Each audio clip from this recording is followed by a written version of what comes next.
History geography channel में आप सबका बहुत बहुत स्वागत है। आइए भारत लोक और अर्थव्यवस्था की इस पुस्तक के 9वें अध्याय भारत के संदर्भ में नियोजन और सतत पोषणीय विकास का अध्ययन करते हैं। और इसके पहले इस अध्याय के काफ़ी चीज़ों का हम अध्ययन कर चुके हैं। आइए देखते हैं सतत पोषणीय विकास। विकास से आशय समाज की स्थिति में गुणात्मक परिवर्तन से होता है। मानव इतिहास साक्षी है कि समाज की जैव और भौतिक क्रियाएं समाज की स्थिति का निर्धारण करती हैं। मानव और प्रकृति की अंतःक्रियाएं मानव की प्रौद्योगिकी के स्तर पर निर्भर करती है और प्रौद्योगिकी का स्तर जैसे जैसे ऊंचा उठा है, समाज की पोषण की दशाओं में सुधार हुआ है। आगे हम देखेंगे कि विकास एक गतिशील प्रक्रिया है।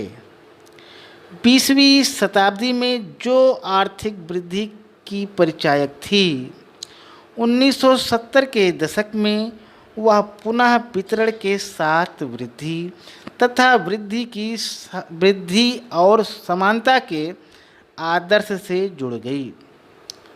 और विकास वह संकल्पना है जिसमें आर्थिक वृद्धि के साथ नागरिकों के जीवन स्तर, स्वास्थ्य, शिक्षा, समान अवसर तथा राजनीतिक अधिकारों में स्वतंत्रता प्राप्त होती है। इस प्रकार आगे देखेंगे कि विकास वह बहुआयामी संकल्पना है जिसमें समाज के सभी लोगों के लिए बृहद स्तर पर सामाजिक और भौतिक कल्याण का भी समावेश हो।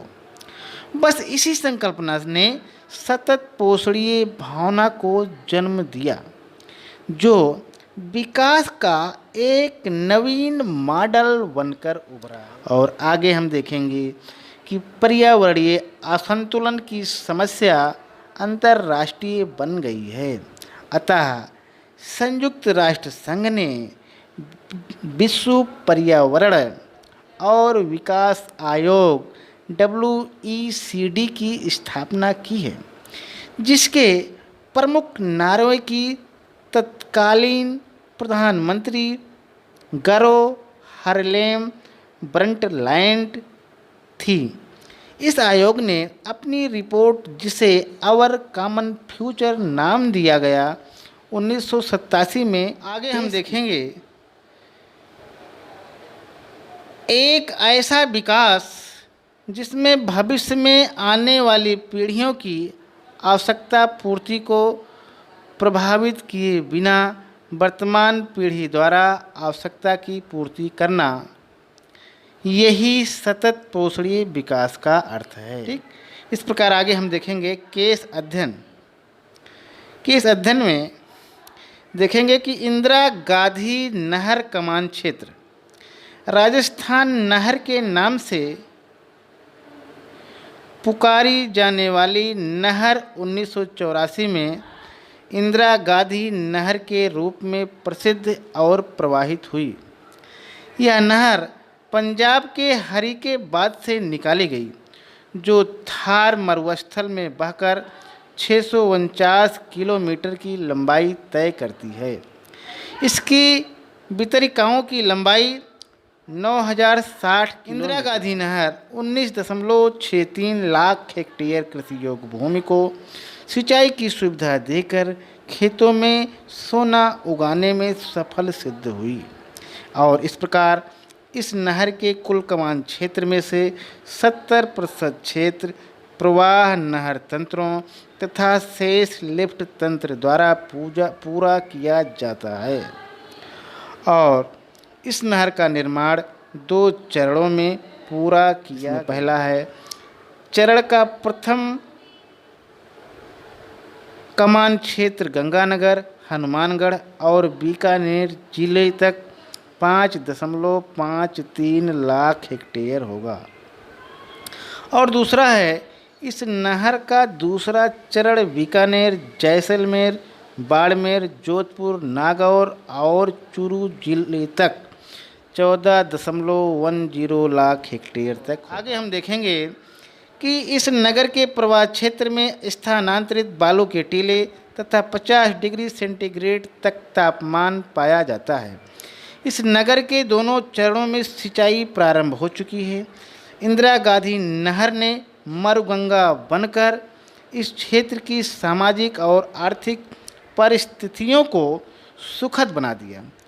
वृक्षारोपण तथा चारागाह विकास ने इस सूखे क्षेत्र को हरियाली में बदल। नहर के कारण वायु अपर्दन तथा निक्षेपण की क्रियाएं भी मंद पड़ गई।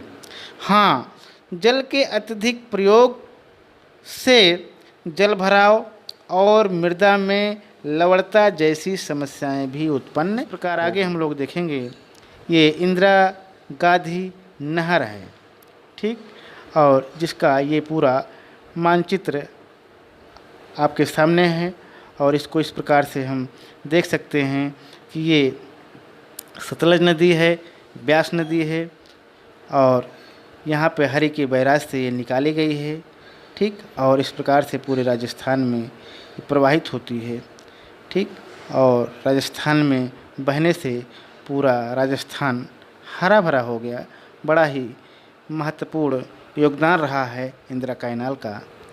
और इस प्रकार से हम आगे देखते हैं कि नहरों के जल से प्रदेश को जो सिंचाई की सुविधाएं मिली हैं, उन्होंने कृषि अर्थव्यवस्था को बदलकर कृषकों को धीरे धीरे सिंचित क्षेत्र का विस्तार होने से फसलों की सघनता ही नहीं बढ़ी, वरन यहाँ चना, बाजरा, ज्वार, गेहूँ, मूंगफली से लेकर चावल की फसलें भी लहलहा रही। इस नहर ने सिंचाई की सुविधाएं उपलब्ध कराकर राजस्थान की सूखी प्यासी भूमि को कृषि तथा पशुधन के क्षेत्र में समृद्ध बना दिया है।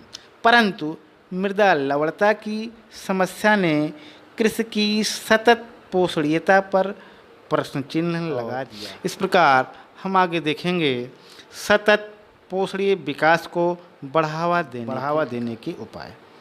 आइए देखते हैं सतत पोषणीय विकास को बढ़ावा देने की उपाय।